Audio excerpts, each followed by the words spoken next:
అమావాస్య నాడు పితృదేవతలు మధ్యాహ్నం 12 గంటలకి ఇంటికి ముందుకొచ్చి నిలబడతారు. అందుకే అమావాస్య మధ్యాహ్నం వెళ్ళకండి ఇంటికి అంటారు.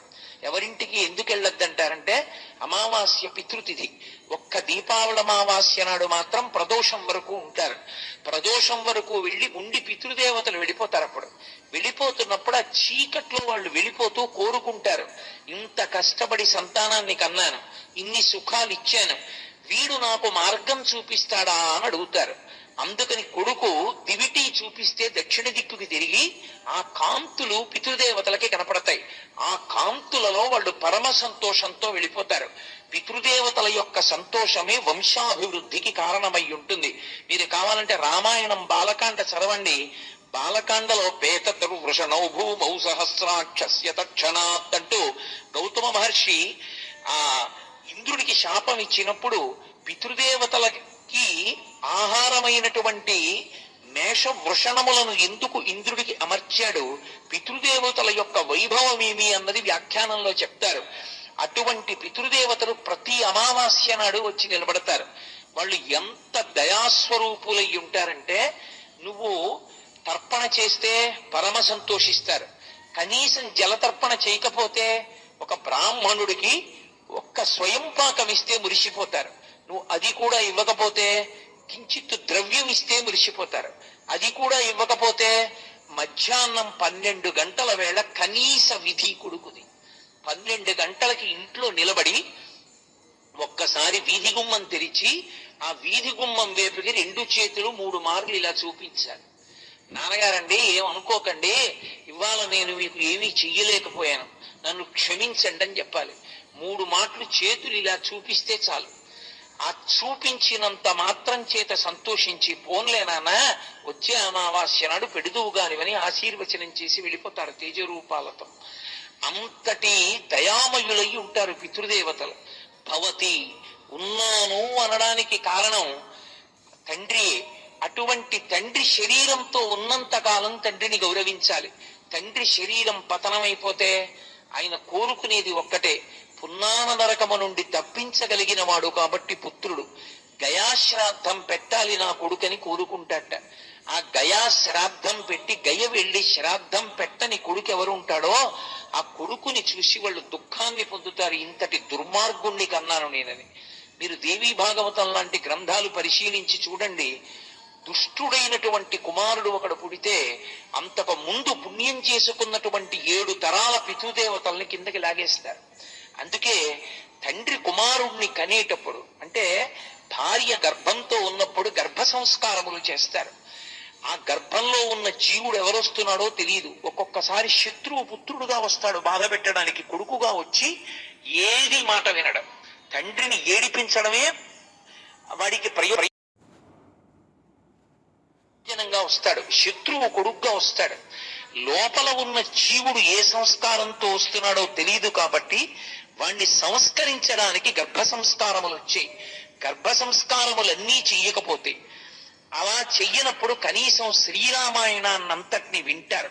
శ్రీరామాయణం అంతా వింటే గర్భిణి స్త్రీ ఆమె సమస్త సంస్కారములను పొందినట్టు. దాని వలన ఉత్తముడైన వాడు వంశానికి కీర్తి తెచ్చేటటువంటి కొడుకు పుడతాడు.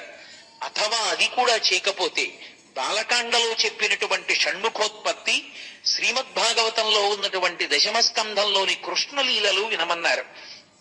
అవి 2 విన్నా కూడా ఉత్తముడైనటువంటి కుమారుడు జన్మిస్తాడు అని. కాబట్టి తండ్రి అసలు పుట్టేటప్పుడే కొడుకు మంచివాడు పుట్టాలని, పుత్ర సంతానం కలగాలని, దాని వలన తాను పున్నామరకాన్ని పోగొట్టుకోవాలని కోరుకుని ఆర్తితో కుమారుణ్ణి కంటాడు. ఒక కుమారుణ్ణి కనడానికి ఎంత ఆర్తి పొంది కన్నారు అన్నది పురాణాలు పరిశీలిస్తే మనకి ఆశ్చర్యం కలుగుతుంది. మార్కండేయ మహర్షిని కనడానికి మృకండు ఎంత తపస్సు చేశాడు. ఇప్పటికీ ద్రోణాచార్యుల వారు తన కుమారుడైనటువంటి అశ్వత్థామని పొందడానికి పరమశివుడి గురించి తపస్సు చేసినటువంటి క్షేత్రం ఉంది. ఆ డెహ్రాడూన్ దగ్గర నుంచి ముస్సూరి వెళ్ళిపోతుంటే మధ్యలో ఒక పెద్ద పర్వత గుహ ఉంటుంది. అద్భుతమైనటువంటి గుహ. ద్రోణాచార్యుల వారు ఏ అరుగు మీద కూర్చుని కొడుకు కోసం ఈశ్వరుడి గురించి తపస్సు చేశారో ఆ అరుగు కూడా ఇప్పటికీ ఉంటుంది. అక్కడే ఒక అద్భుతమైన శివలింగం, ఆశ్చర్యం ఏమంటే ఎంతో మంది లోపల కూర్చుని భజన చేస్తున్నా సరే దాదాపు 10 నుంచి 15 అడుగుల పొడుగున్నటువంటి పెద్ద నాగుపాం ఒకటి ఇంతమంది మధ్యలోంచి వచ్చే శివలింగాన్ని చుట్టుకుంటుంది. చుట్టుకుని కొంతసేపు ఉండి విడిచిపెట్టి వెళ్ళిపోతుంటుంది. ఇప్పటికీ అది సంతానాపేక్ష కలిగినటువంటి వారు ప్రత్యేకంగా వెళ్ళి ఆ క్షేత్రంలో దర్శనం చేస్తూ ఉంటారు. శ్రీముఖలింగం ఎంత గొప్పదో శ్రీకాకుళంలో ఆ ద్రోణాచార్యుల వారి గురించి ఆ అశ్వత్థామ కొరకు ద్రోణాచార్యుల వారు తపస్సు చేసినటువంటి ఆ క్షేత్రం అంత గొప్పది. కాబట్టి ఆ సంతానం ఉత్తమమైంది కలగాలి అని అంత తపస్సు చేసి తండ్రి సంతానాన్ని పొందుతాడు. అటువంటి సంతానం పొందడానికి తండ్రి యొక్క వీర్యము కారణమైంది కనుక తండ్రి బ్రహ్మ యొక్క అంశని పొంది ఉన్నాడు. తండ్రి సాక్షాత్ విష్ణు స్వరూపుడు. ఎందుచేత అంటే విష్ణువు సర్వజగద్రక్షకుడు. రక్షణ అన్న మాట ఎప్పుడు అన్వయమైనా సరే అది విష్ణువు నుండి అన్వయం అవుతుంది. నా మాట అలా అన్నప్పుడు కేవలము విష్ణువే రక్షిస్తారని బ్రహ్మ శివుడు రక్షించరని నా ఉద్దేశ్యం కాదు.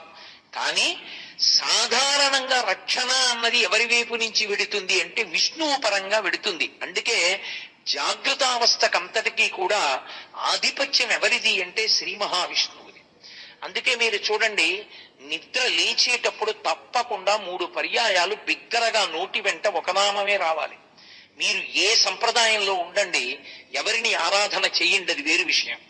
నిద్ర లేవగానే నోటి వెంట వేరొక మాట రాకూడదు.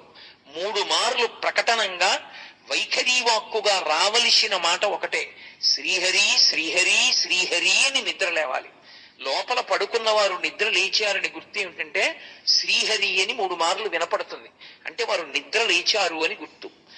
ఎందుకు శ్రీహరి అని పిలుస్తారంటే 3 మార్లు ఇంద్రియములన్నీ నిద్ర లేచాయి. మనసు నిద్ర లేచినప్పుడు వెనక ఇంద్రియములు లేస్తాయి. కన్ను పని చేయడం మొదలుపెట్టింది, చెవి పని చేయడం మొదలుపెట్టింది, నోరు పని చేయడం మొదలుపెట్టింది, నాలుక చర్మం స్పర్శ చెప్పడం మొదలుపెట్టింది, ముక్కు వాసన చెప్పడం మొదలుపెట్టింది. మీరు వెంటనే జవాబు చెప్పే ప్రయత్నం చేయకండి. మీరు బాగా ఇంటికి వెళ్ళి ఆలోచించండి నేను చెప్పిన మాటని. పరమేశ్వరుడు 5 ఇంద్రియములకు ఉన్న శక్తుల్ని వెనక్కి తీసేస్తే అసలు సుఖము దుఃఖము ఈ 2 మాటలు ఉంటాయా? మీరు ఇంటికి వెళ్ళి విచారణ చేయండి, తొందరపడకండి. ఈశ్వరుడు కన్నులిచ్చి చూడగలిగిన శక్తి తీసేశాడు, చెవులిచ్చి వినగలిగిన శక్తి తీసేశాడు, నాలుకిచ్చి రుచి చెప్పగలిగిన శక్తి తీసేశాడు, ముక్కిచ్చి వాసన చెప్పగలిగిన శక్తి తీసేశాడు, చర్మమిచ్చి స్పర్శ శక్తి తీసేశాడు. ఇప్పుడు చెప్పండి, సుఖ దుఃఖములు ఉన్నాయేమో? ఏది కంటి ముందు కనబడుతుంది? జలపాతాలుంటే మనకెందుకు, చెట్లుంటే మనకెందుకు, దేవాలయాలుంటే మనకెందుకు, గోపురాలుంటే మనకెందుకు, ఎదురుగుండా మహాత్ములుంటే మనకెందుకు, గంగానది ప్రవహిస్తుంటే మనకెందుకు? కంటితో చూడగలమా? ఎంత వాంగ్మయం ఉంటే ఎందుకు, పక్షుల కోతలు ఎందుకు, ప్రభాత సమయంలో పాడేటటువంటి గీతాలు ఎందుకు, లేకపోతే వాద్య పరికరములు మ్రోగించినప్పుడు వచ్చేటటువంటి మధురమైనటువంటి ధనులు ఎందుకు, రామాయణాది కావ్యములు ఎందుకు? ఏం చదువుకుంటారు, ఏం వింటారు? ఏ పదార్థం యొక్క రుచి తెలుస్తుంది కనుక. బొగ్గు తెచ్చి నాలుగు మీద పడేసిన అంతే, తిరుపతి లడ్డూ తెచ్చి నాలుగు మీద పడేసిన అంతే. స్పర్శ తెలియదు, దేన్ని ముట్టుకున్నా ఒకలాగే, అసలు ఏమీ తెలియదు. కాబట్టి ఇంకా ఏ సుఖం ఉంది? అసలు సుఖము లేదు, దుఃఖము లేదు. సుఖము దుఃఖము ఈ 2 మాటలు దేనిని ఆశ్రయించి ఉంటాయంటే ఇంద్రియములు మనస్సు, ఈ రెండిటిని ఆశ్రయించి ఉంటాయి. ఇంద్రియముల ద్వారానే సుఖ దుఃఖములు తెలుస్తాయి. ఇంద్రియములకు అధిదేవత ఎవరు అంటే విష్ణువు. అందుకే అదోక్షజుడు అని పేరు. 5 జ్ఞానేంద్రియములు, 5 కర్మేంద్రియములు, 11వదైనటువంటి మనసు, ఈ 11 సుఖ దుఃఖములకు కారణములు కనుక ఈ 11ంటిని ఇచ్చిన పరమేశ్వరుడికి అర్పణం చేసి వ్రతం పాటిస్తే ఏకాదశి వ్రతం. అందుకని ఏకాదశి వ్రతం వచ్చింది. ఏకాదశి నాడు ఉపవాసం ఉండి వ్రతం ఎందుకు చేస్తారు అంటే విష్ణు భగవానుని యొక్క అనుగ్రహాన్ని పొందడానికి, ఆయన చేసిన ఉపకారాన్ని స్మరించడానికి. సుఖములను విష్ణువిస్తే విష్ణు స్వరూపంగా అసలు ఈ ఇంద్రియములు ఏర్పడడానికి కారణమైన వ్యూహముతో కూడిన వీర్యమును నిక్షేపించిన వాడెవరు? తండ్రి. ఆయన వదిలిపెట్టినటువంటి తేజస్సులోంచే ఈ పంచ జ్ఞానేంద్రియములు, పంచ కర్మేంద్రియములతో కూడుకున్నటువంటి సంఘాతమైన ఈ శరీరం తయారైంది. అయినప్పుడు తండ్రి సాక్షాత్తు విష్ణు సమస్త సుఖములకు కారణమాయనే. ఏ సుఖం అనుభవించినా ఆ సుఖములకు కారణమైన శరీరము ఉండడానికి కారణమైన వాడు తండ్రి. అక్కడ ఉన్నటువంటి శివలింగం దీపమునందు మీరు దర్శనం చెయ్యాలి. దీపంలో వెలిగేటటువంటి ఆ జ్యోతి ఎప్పుడు కదులుతుంది. గాలి వేస్తోందా లేదా అన్నది కాదు, అదే వాయులింగం అంటే. వాయులింగ దర్శనము అంటే మిమ్మల్ని శివలింగం చూడడం మంచిదే, కానీ దీపపు ప్రమిదలో కదులుతూ ఉంటుంది ఎప్పుడు ఒక దీపం. ఆ కదులుతున్న దీపాన్ని చూస్తే వాయులింగ దర్శనం చేశారు. శ్రీకాళహస్తి శివలింగానికి ఒక ప్రఖ్యాతి ఉంది. నవగ్రహ కవచం కట్టుకుంటాడు అక్కడ ఉన్నటువంటి శివుడు. నవగ్రహ కవచం కట్టుకున్నాడంటే నవగ్రహములు ఆయనకు ఒక కవచం, ఆయనకు ఆభరణం. అవి అటువంటి నవగ్రహములు కూడా శివభక్తి కలిగినటువంటి వాడిని ఏమీ చెయ్యలేవు. ఎందుకంటే ఏదో ఫలితం ఇవ్వాలి కాబట్టి చాలా తక్కువ స్థాయిలో ఫలితం ఇచ్చి వెళ్ళిపోవాలి తప్ప, శివానుగ్రహం కలిగిన వాణ్ణి, శివభక్తి తత్పరుడైన వాణ్ణి చెనకడం గ్రహాలకు కూడా సాధ్యం కాదు. నవగ్రహ కవచం కట్టుకుని ఉంటాడు. ఆయన్ని ముట్టుకుని అభిషేకం చెయ్యరు, ముట్టుకోకుండానే అభిషేకం. కాంచీపురంలో స్వామికి నీటితో అభిషేకం లేదు, పృథివీలింగం కనుక అక్కడ కేవలంగా పునుగు నూనెతోటే అభిషేకం. అలాగే శ్రీకాళహస్తిలో స్వామిని ముట్టుకుని అభిషేకం చేయరు, ముట్టుకోకుండానే అభిషేకం. పొరపాటున ఒకనొకప్పుడు ఒక అర్చకుడి వేలు తగిలితే ఆ చిటికిన వేలు బంగారం అయింది. కాబట్టి శ్రీకాళహస్తి అంత ప్రఖ్యాతమైన క్షేత్రం. పశ్చిమాన్ని శివుడు చూస్తాడు, తూర్పుని జ్ఞానప్రసూనాంబ చూస్తుంది, దక్షిణాన్ని దక్షిణామూర్తి చూస్తాడు. అద్భుతమైనటువంటి దక్షిణామూర్తి. మీరు లోపలికి వెళుతుంటే ఎదురుగుండా కనపడతారు స్వామి. ఉత్తరాన్ని పాతాళ గణపతి ఉంటారు. పాతాళ గణపతి అంటే మూలాధార చక్రంలో ఉండేటటువంటి గణపతి అని. కిందకి దిగితే దర్శనమిస్తాడు. శ్రీకాళహస్తి ఒక్కచోటే ఇంత వైభవం మీకు కనపడదు. 4 దిక్కుల శివ కుటుంబులు చూస్తూ ఉంటారు. అటువంటి శ్రీకాళహస్తి క్షేత్రంలో మీరు గమనించదగిన గమ్మత్తు ఇంకొకటి ఉంది. శ్రీకాళహస్తి అంతరాలయంలో శివలింగం ఉంటుంది. కొండ మీద శివుడు ఉంటాడు, కన్నప్ప ఉంటాడు. తన భక్తుడైన వాణ్ణి కొండ మీద కూర్చోబెట్టి పరమేశ్వరుడు కింద కూర్చున్నాడు. అంటే భక్తుడైన వాణ్ణి ఎంత నెత్తి మీద పెట్టుకుంటాడో చూపించడానికి శ్రీకాళహస్తి ఒక నిదర్శనం. రామచంద్రమూర్తి అవతార పరిసమాప్తి సమయంలో ఆయనతో అందరూ వచ్చేస్తానని వెనక వెళ్ళిపోతున్నప్పుడు హనుమని కూడా అడిగారు. హనుమా నువ్వు వస్తావా అని అడిగారు. రామచంద్ర ప్రభో, మీరొకటి, మీ కథ ఒకటి, మీ నామం ఒకటి కాదు. ఎక్కడ ఏమి తెలిసినా తెలియకపోయినా రామనామము రామనామము రమ్యమైనది రామనామము అంటే అక్కడ పెడతాను. రామ కథ చెప్తే పెడతా, రామాయణం చెప్తే పెడతా. ఇప్పుడు రాముడు అన్నాడు, మక్కథా ప్రచరిష్యంతి యావల్లోకే హరీశ్వర కామద్రమస్య సుప్రీతో మద్వాక్యమనుపాలయ. రామశాసనం హనుమకి. ఎక్కడ రామనామం చెప్పినా, ఎక్కడ రామ కథ చెప్పినా, ఎక్కడ రామాయణం చెప్పినా హనుమాను అక్కడికి వెళ్ళి కూర్చుని వింటూ ఉండు. హనుమ సభలోకి వచ్చారు అంటే సభలో ఉన్న వాళ్ళందరికీ మంగళమే. నన్ను నమ్మండి, చచ్చిపోయేవాడు కూడా బతుకుతాడు. హనుమ దర్శనం అంత గొప్పది. ఆయన దర్శనం చేస్తే చాలు. నిన్న మీతో చెప్పా, సంధ్యాకాల దర్శనంతో సమానం. ఉపద్రవాలు కూడా తొలగిపోతాయి. అంత శక్తివంతం హనుమత్ దర్శనం అంటే. అటువంటి హనుమ సభలోకి ప్రవేశిస్తారు, ప్రవేశించి అనుగ్రహిస్తారు. ఎందుకని అంటే పైన రామశాసనం ఉంది. ఇదే మహానుభావుడు తులసీదాస్ గారి జీవితంలో జరిగింది. తులసీదాస్ గారు ప్రతిరోజు గంగానదిలో స్నానం చేసి చెంబుతో కాసిన నీళ్లు తీసుకొచ్చి రావి చెట్టు మొదట్లో పోసి రావి చెట్టు కింద కూర్చుని తపస్సు చేస్తూ ఉండేవారు. ఆ రావి చెట్టు మొదట్లో గంగ నీళ్లు పోస్తుంటే గంగాజలం తగిలిందో ఏమో ఒక బ్రహ్మరాక్షసుడు పైనుంచి కిందికి దిగాడు.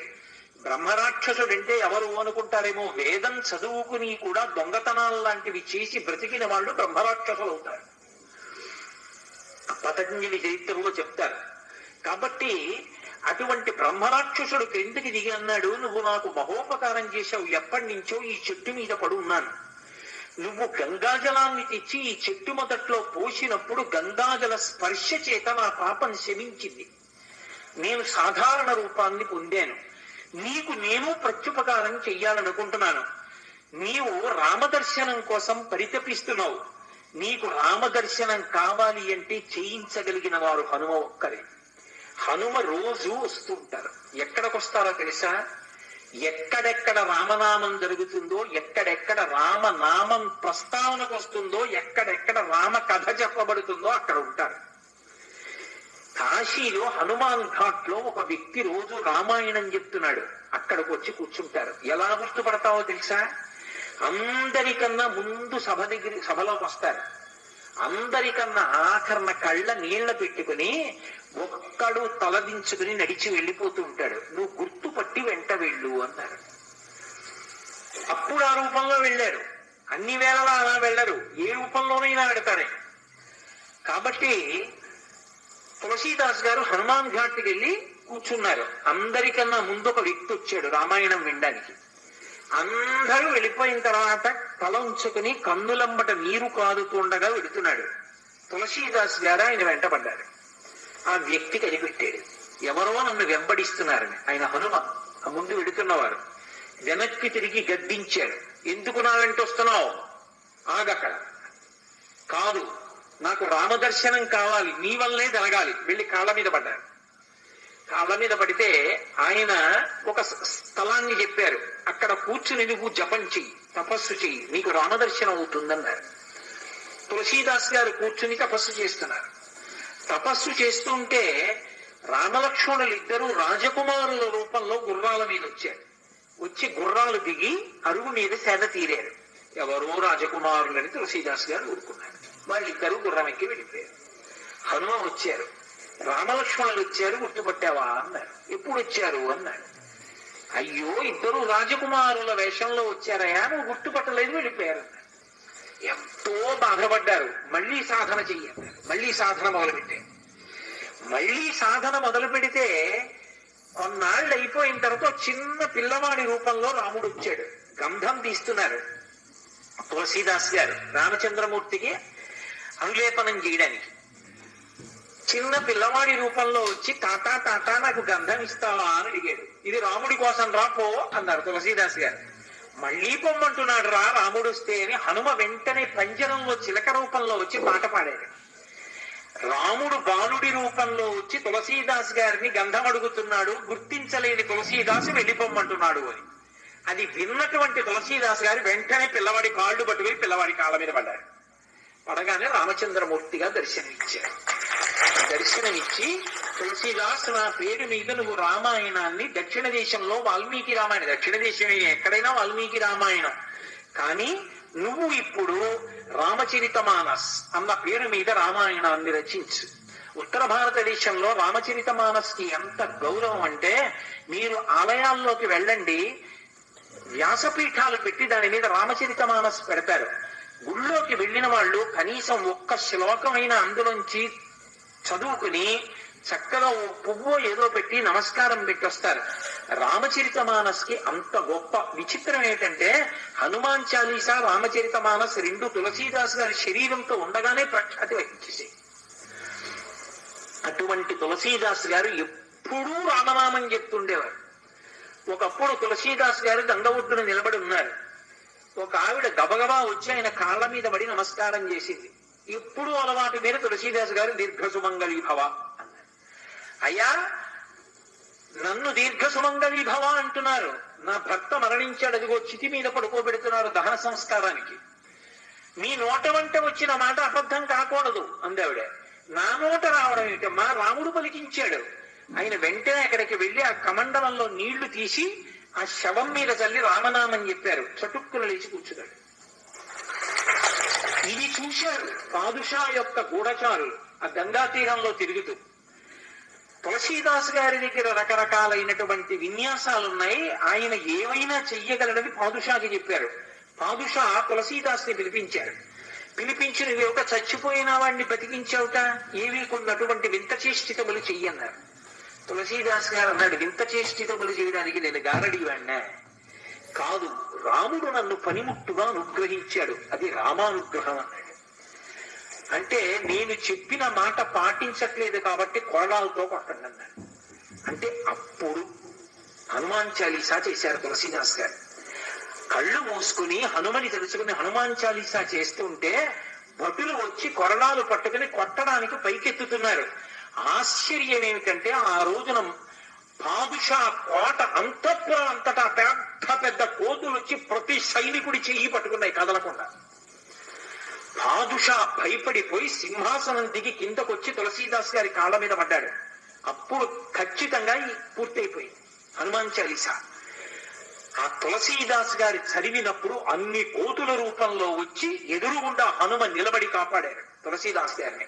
అందుకే అప్పటికీ ఇప్పటికీ ఎప్పటికీ కూడా హనుమాన్ చాలీసాకి అంత శక్తి. తులసీదాస్ గారు ఎప్పుడు మాట్లాడుతూ ఉండేవారు స్వామి హనుమతోటి. రామాయణ రచన చేసేటప్పుడు, రామచరితమానస్ రాసేటప్పుడు ఏ ఏ ఘట్టం దగ్గరికి వచ్చేటప్పటికి ఆయా ఘట్టం దగ్గర మళ్ళీ హనుమకి చదివి వినిపిస్తూ ఉండేవారు. హనుమ అంతా చదివి సరైనట్టుండేవారు. అబ్బో ఎన్ని చమత్కారాలు, వాళ్ళిద్దరి మధ్యలో ఎన్ని విశేషాలు జరిగాయో తులసీదాస్ గారికి హనుమకి. అంతటి గొప్ప అనుబంధం. అందుకే హనుమ గురించి తులసీదాస్ గారు ఏవి చెప్పారో అవన్నీ కూడా అద్భుతమైనటువంటి విషయాలు. శ్రీరామాయణంలో ఒక చమత్కారం ఉంది, దాని పేరే రామాయణము. రాముడితో మిగిలిన వ్యక్తులందరూ నడుస్తారు. అసలు రాముడు కనిపించని కాండ ఉండదు సుందరకాండ వినా. సుందరకాండలో రాముడు కనపడకపోయినా రామ కథ ఒకటికి 10 మార్లు చెప్పబడుతుంది. అటువంటి రామచంద్రమూర్తి వలన ఉపకారము కాని ప్రత్యుపకారము కాని పొందని వాడు రామాయణమునందు లేడు. ఆయనకి ఉపకారం చేసిన వాళ్ళందరికీ ప్రత్యుపకారం చేశారు. ఒకవేళ ఉపకారం చేయకపోయినా ఉపకారం చేశారు. కానీ ఆయన ఉపకారాన్ని పొంది కూడా ప్రత్యుపకారం నేను చెయ్యలేను అని చెప్పింది ఎవరితో అంటే ఒక్క హనుమతోని చెప్పారు. రామాయణ పరిసమాప్తి సమయంలో హనుమని దగ్గరికి పిలిచి గట్టిగా కౌగిలించుకుని ఒక మాట అన్నారు. తాం యాతు ఎత్తయోపకృతం కపేహి నరహ ప్రత్యుపకారాణం అపత్సాయ అతిపత్రతాం అన్నారు. హనుమా, నువ్వు చేసిన ఉపకారం నా శరీరమునందు జీర్ణమైపోవుగాక. ఎందుకని? నువ్వు నాకు చేసిన ఉపకారానికి నీకు ప్రత్యుపకారం చెయ్యడం ఇక సాధ్యం కాదు. నేను కష్టంలో ఉంటే నువ్వు నా భార్య యొక్క జాడ కనిపెట్టావు. ఇప్పుడు నీకు ప్రత్యుపకారం చేయాలంటే నీకు అటువంటి కష్టం కలగాలి. అందుకని నేను కోరను, నీకు అటువంటి ఆపద రాదు. కాబట్టి నీకు నేను ప్రత్యుపకారం చెయ్యలేను. నీవు చేసిన ఉపకారము నా శరీరమునందు జీర్ణమైపోవుగాక అని కౌగలించుకున్నారు. హనుమ ఒక్కరు తప్ప రామాయణం మొత్తం మీద ఈ స్థితిని పొందిన వారు వేరొకరు లేరు.